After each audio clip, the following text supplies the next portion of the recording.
Oke, bismillahirrahmanirrahim. Assalamualaikum warahmatullahi wabarakatuh. Kali ini di sesi ketiga mata kuliah Farmasi Kesehatan,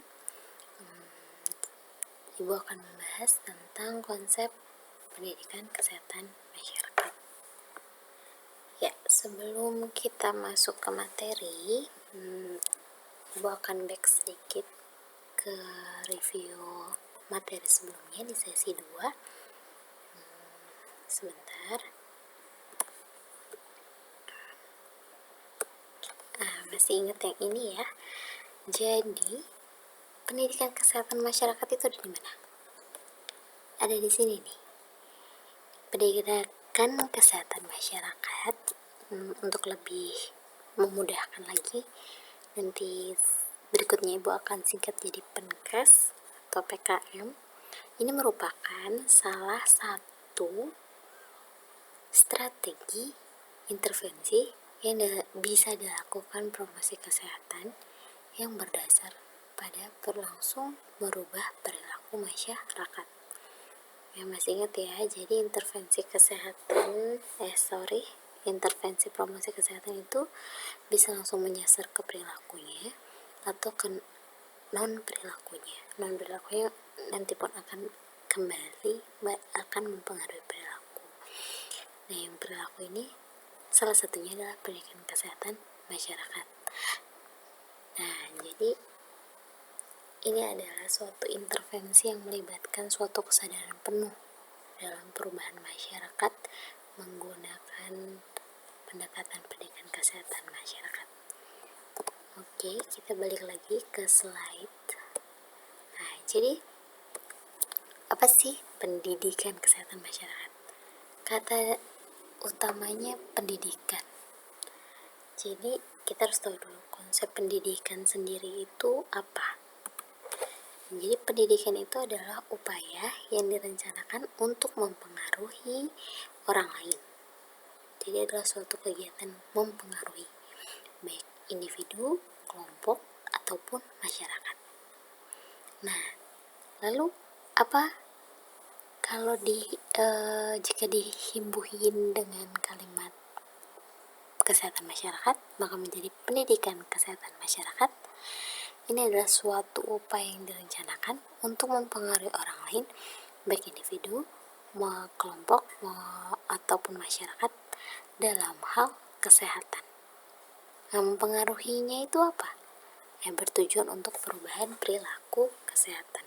Seperti tadi ya, sudah direview. Jadi ini memang salah satu strategi intervensi yang paling banyak digunakan, paling mudah, dan penerima sasaran dari intervensi ini paling banyak. Jadi memang paling mudah dan paling sering digunakan karena dia menyasar langsung perubahan perilaku. Oke, unsur pendidikan itu ada apa aja? Ini unsur pendidikan ya. Ada sasaran pendidikan. Berarti kalau kita pendidikan kesehatan masyarakat ada di masyarakat, berarti sasaran pendidikan kita siapa? Tentu saja masyarakat. Kemudian metode pendidikan, ada materi pendidikan, ada upaya yang direncanakan atau perencanaan, dan terakhir evaluasi pendidikan. Ini sama. Unsur ini yang kita gunakan juga untuk di pendidikan kesehatan masyarakat atau PNKES tadi. Nah, ini dia penting. Di suatu pendidikan pasti ada suatu proses belajar. Jadi pendidikan itu terjadi ketika ada proses belajar di dalamnya. Jika tidak ada proses belajar di dalam suatu pendidikan, maka bisa dikatakan intervensi pendidikan kesehatan atau suatu intervensi pendidikan dibilang tidak maksimal atau bahkan gagal karena tidak ada proses belajar di dalamnya. Nah, jadi proses yang dimaksud atau ciri kegiatan belajar atau ada proses belajar adalah apa sih? Pertama, belajar adalah kegiatan yang akan menghasilkan perubahan. Nah, perubahan ini beragam. Ada perubahan pengetahuan, dari tidak tahu menjadi tahu, atau perubahan sikap dari tidak acuh menjadi acuh, tidak waspada menjadi waspada, tidak mendukung menjadi tidak mendukung. Itu terjadi suatu perubahan. Perubahannya baik dari pengetahuan, sikap, dan hingga perilaku. Misalnya dari tadi nggak tahu bagaimana cara atau etika batuk, ketika setelah dikasih edukasi dia menjadi tahu, kemudian berubah perilakunya. Itu harapannya. Nah, itu berhasil karena ada proses pembelajaran dalamnya.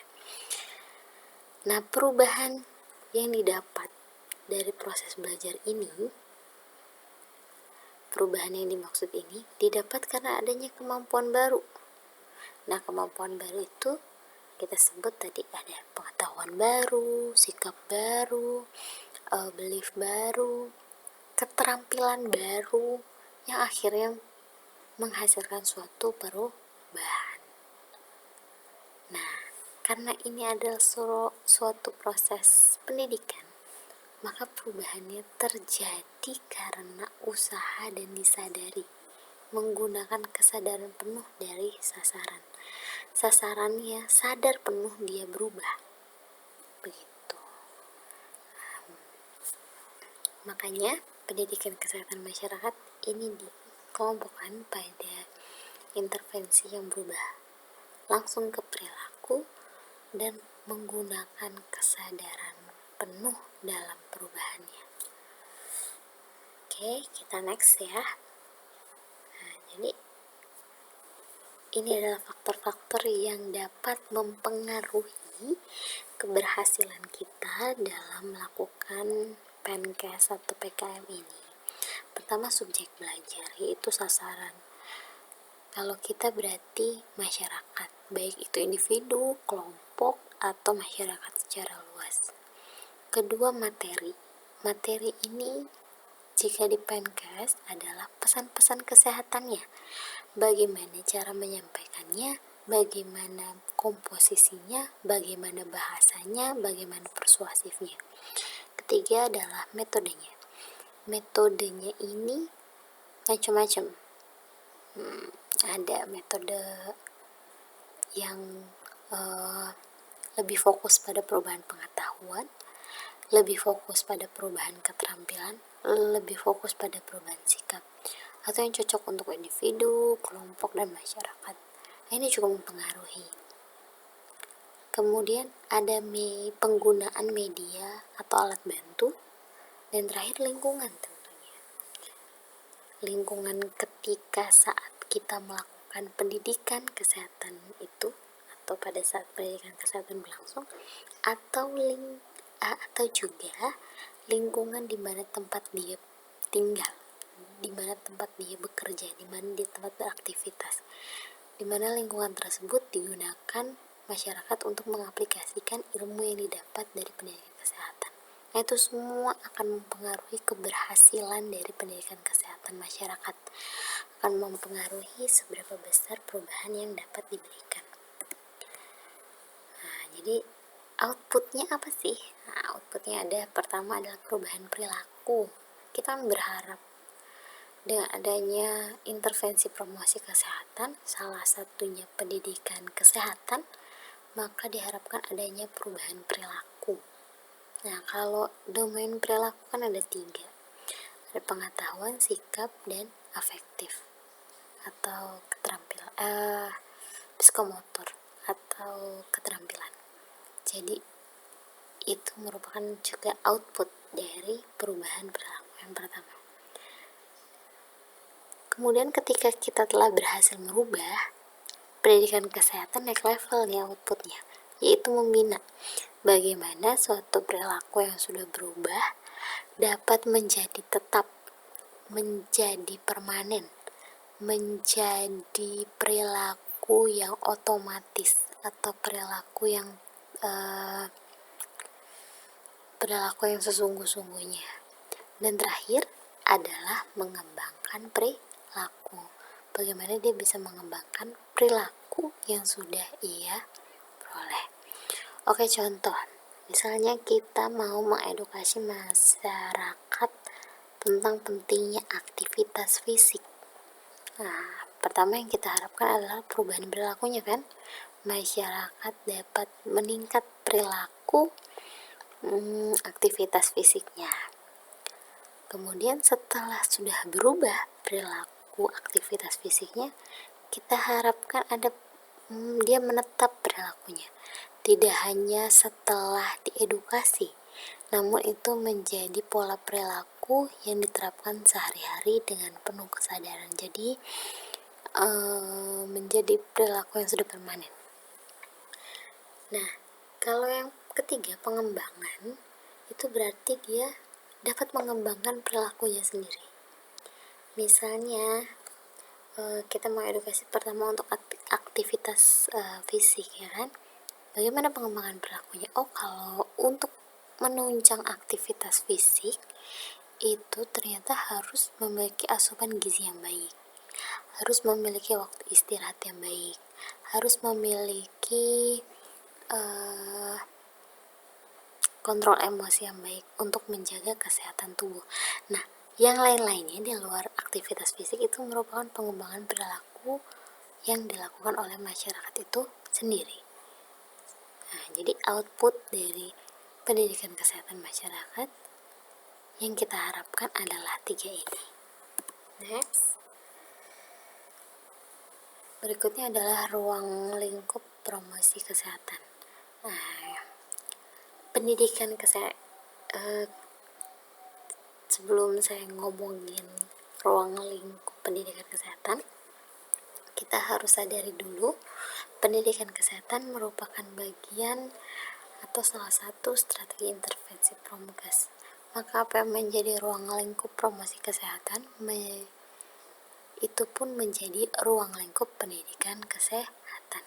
Jadi kita dapat bisa membagi atau dapat melihat pendidikan kesehatan berdasarkan beberapa dimensi.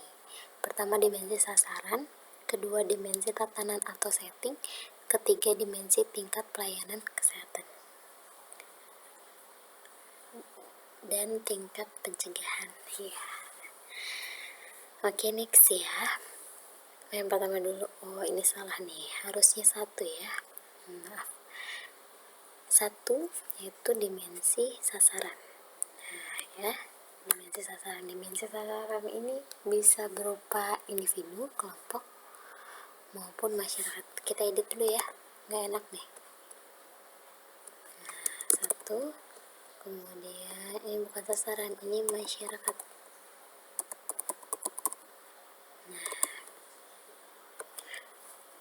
jadi masyarakatnya masyarakat luas atau massa. Isi 2. Nah, jadi kita bisa melakukan pendidikan itu langsung ke masing-masing individunya, ke kelompok-kelompok tertentu yang terbentuk di masyarakat ataupun yang kita bentuk, dan ketiga kepada masyarakat secara luas atau massa. Nah, apa bedanya? Kalau individu ya jelas kita mengedukasi langsung kepada tiap-tiap individu. Kalau kelompok tadi saya sebut ada 2 ya. Ada kelompok yang memang sudah terbentuk di masyarakat dan ada kelompok yang kita bentuk. Apa bedanya? Kalau kelompok yang ada di masyarakat ya berarti memang sudah terbentuk. Misal anak-anak SD, anak-anak SMP, anak SMA, kelompok pengajar, guru-guru, ibu RT, ibu kumpulan PKK, ibu posyandu, ibu apalagi, itu semua adalah kelompok yang sudah terbentuk di masyarakat. Lalu kelompok yang kita bisa bentuk tuh seperti apa? Misalnya kita mau mengedukasi ibu hamil.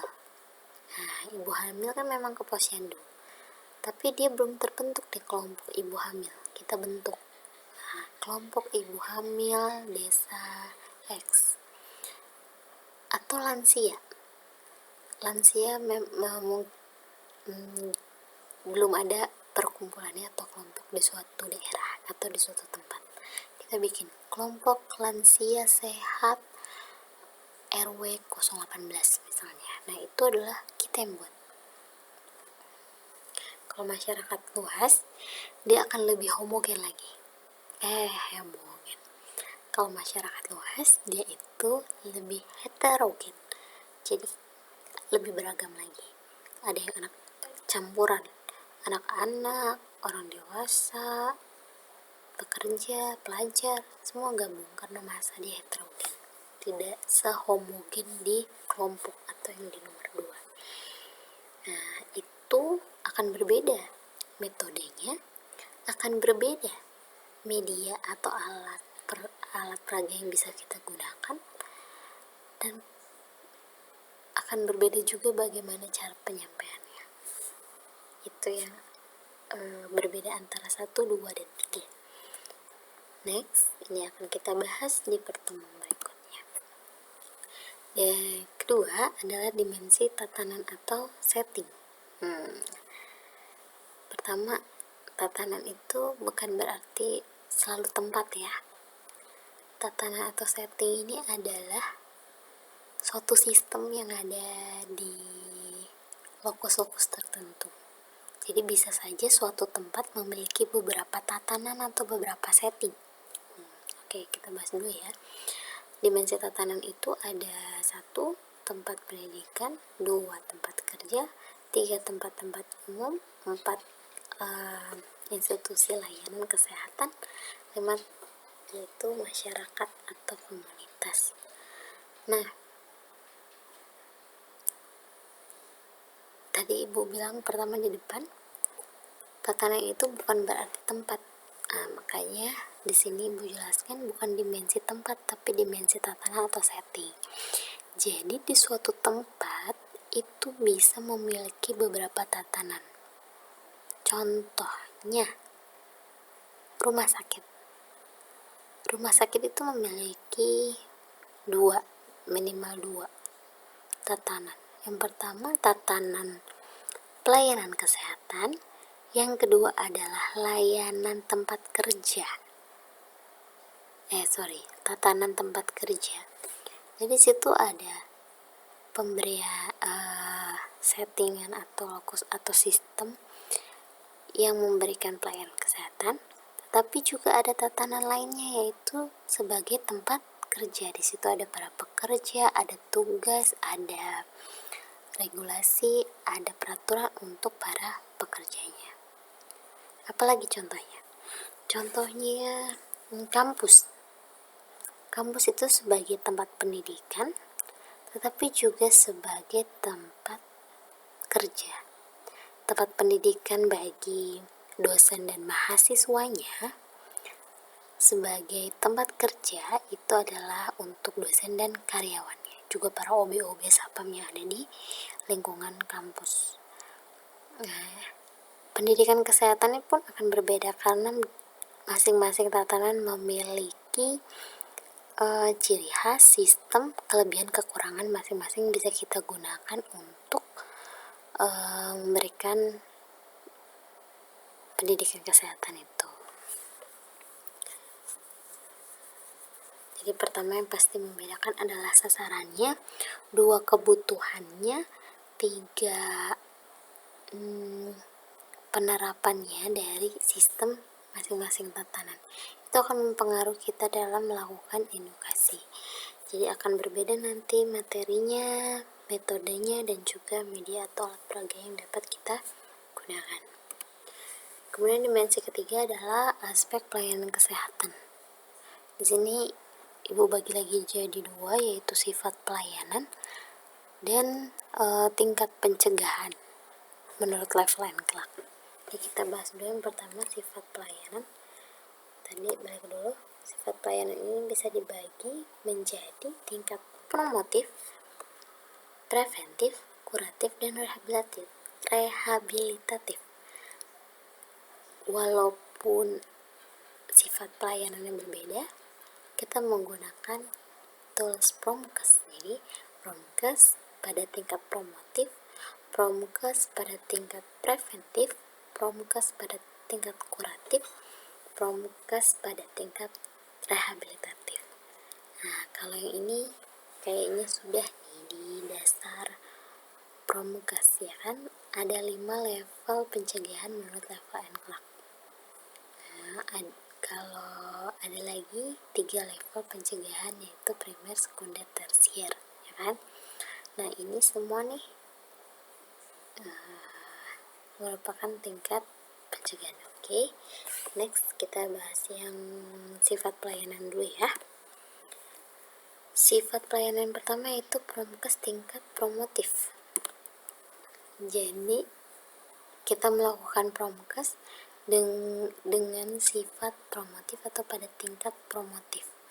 Sasarannya yang pasti berbeda. Jadi dari keempat ini yang berbeda adalah sasarannya, tujuannya, yang pastinya akan mempengaruhi pada materi, metode, dan juga media. Oke. Nah, kalau promukes tingkat promotif berarti sasarannya siapa? Sasarannya adalah kelompok orang sehat. Masih berasa kayak ngajar di kelas. Oke. Nah, jadi 80-85% populasi itu adalah orang-orang yang sehat. Baru 15-20-nya adalah orang sakit. Jadi sebenarnya sasaran promukes untuk tingkat promotif itu lebih besar dibandingkan promukes tingkat kuratif atau yang sasarannya kepada orang sakit. Jadi karena sasarannya adalah orang sehat, maka tujuannya kita lebih menekankan pada peningkatan kesehatannya dan pemeliharaan kesehatannya orang-orang yang sehat, supaya makin sehat, tidak mudah terjangkit penyakit. Jadi apa nih contoh pendidikan kesehatan yang dapat kita berikan kalau dia dipromosi tingkat promotif? Tujuannya dan sasarannya tuh, misalkan ibu kasih contoh satu ya,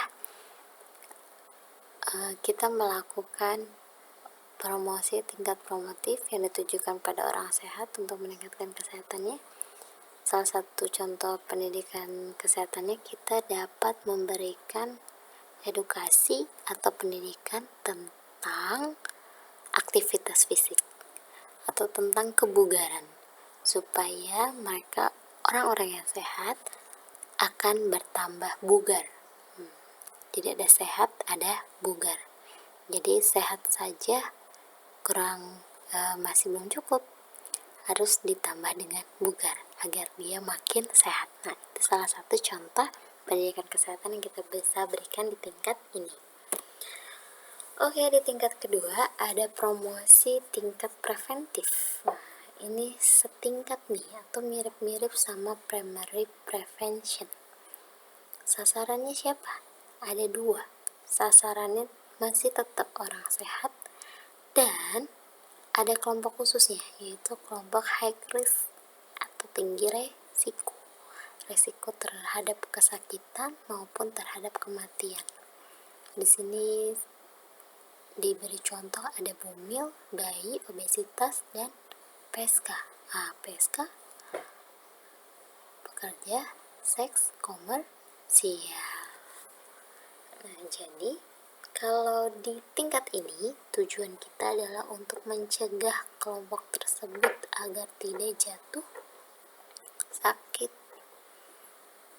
Jadi kelompok sehat ya, lebih khususnya ada kelompok-kelompok beresiko supaya dia tidak sakit.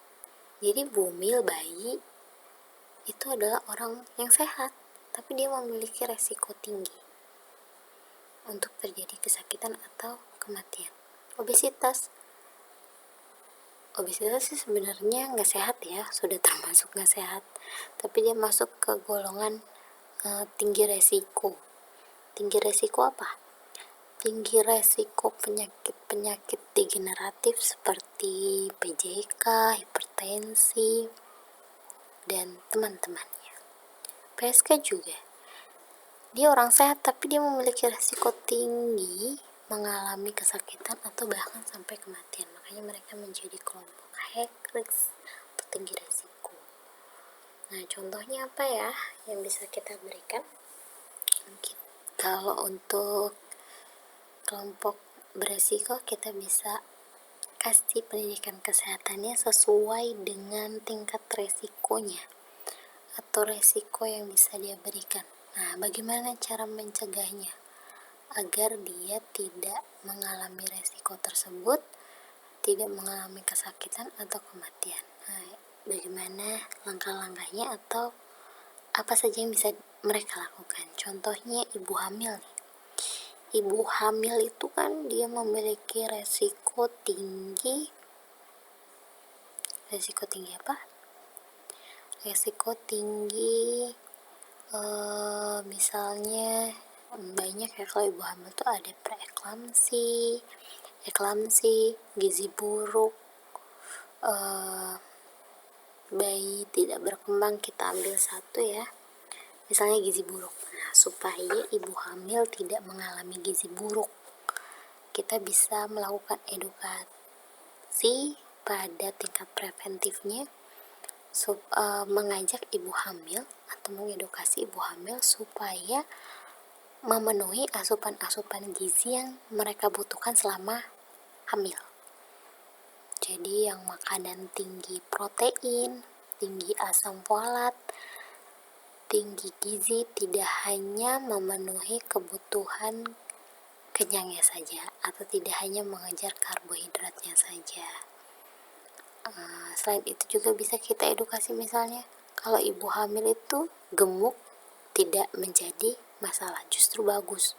Kalau ibu hamil kurus, maka akan memiliki resiko untuk bayinya mengalami gizi kurang, atau ibu hamilnya akan mengalami gizi buruk atau KEK, kekurangan energi kalori.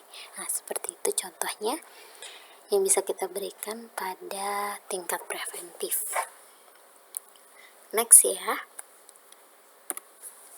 Oke, untuk promosi atau pendidikan kesehatan yang di tingkat kuratif apa sih? Dia setara nih sama secondary prevention. Jadi sasaran kita, karena secondary prevention, sasaran kita adalah orang sakit. Nah, orang sakit apa? Para pencari pengobatan atau yang sedang melakukan pengobatan, itu para penderita penyakit tapi dia statusnya sakit. Nah, para penderita penyakit ini ada dua jenisnya, yang dia sadar dan dia tahu kalau dia sakit, dan ada yang dia tahu tapi tidak sadar kalau dia, ada yang tidak tahu dan tidak sadar kalau dia sakit. Ini semua adalah ranah dari kuratif.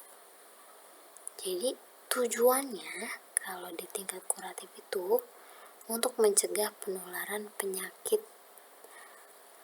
dan mencegah penyakit tersebut tidak menjadi lebih parah keadaannya pada suatu individu.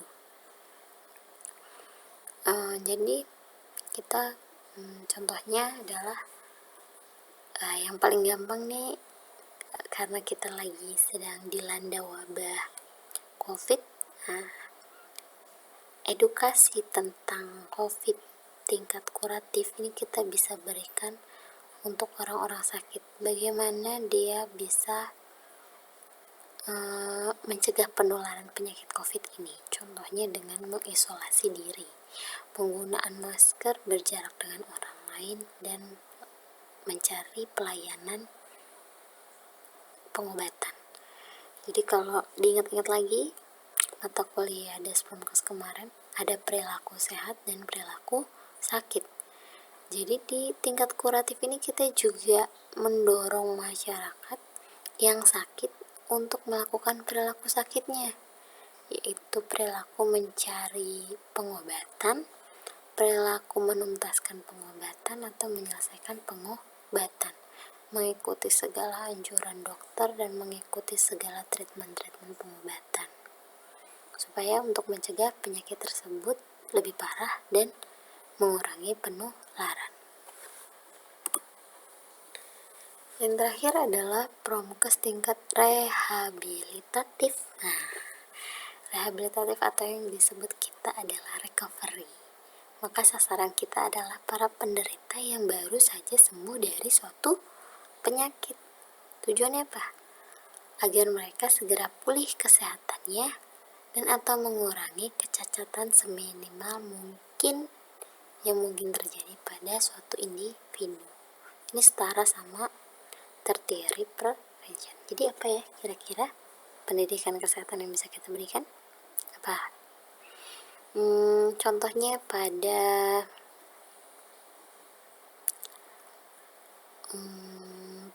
pada penderita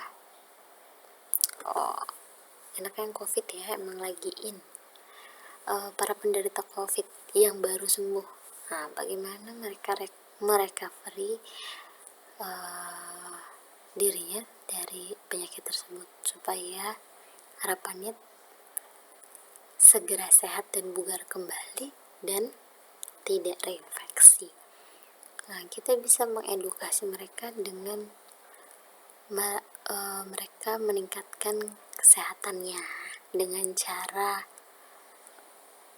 beraktivitas fisik yang cukup, makan makanan yang bergizi, tetap menjaga kebersihan, hygiene sanitasi individu, melakukan social distancing. Nah, atau contoh lain pada penyakit stroke.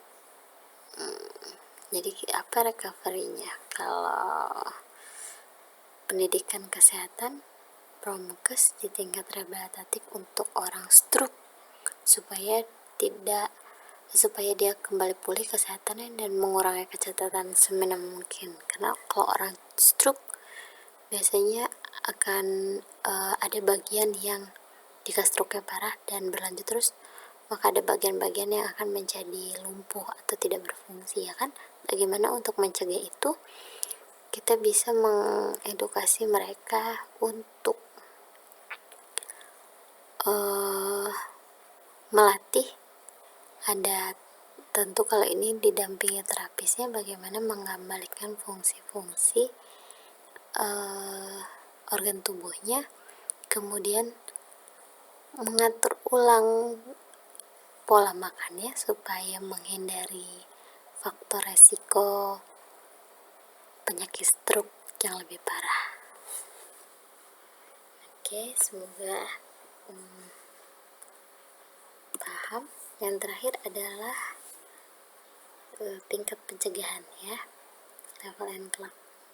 Jadi 5, ada health promotion, general and specific protection, early diagnosis and prompt treatment, disability limitation, dan rehabilitation. Nah, ini sebenarnya mirip-mirip sama seperti yang sudah saya jelaskan, yang ibu jelaskan di 4 tingkat level yang sebelumnya. Jadi di masing-masing stage kita bisa melakukan edukasi promosi kesehatan untuk mencegah keadaan kesehatan yang makin parah. Jadi di promosi kesehatan edukasinya akan berbeda dengan yang general and specific protection. Yang di early diagnosis juga berbeda, yang disability limitation berbeda, dan rehabilitasi juga berbeda. Jadi berbeda-beda pada suatu penyakit. Ya baik, jika tidak ada lagi yang ditanya, lupa seperti di kelas ya, kurang lebih seperti itu gambaran atau konsep dari pendidikan kesehatan yang bisa kita lakukan di promosi kesehatan. Semoga dapat dipahami dengan mudah oleh teman-teman dan bermanfaat. Kurang lebihnya ibu mohon maaf dalam segala penyampaiannya. Akhir kata, wabillahi taufiq wal hidayah. Wassalamualaikum warahmatullahi wabarakatuh.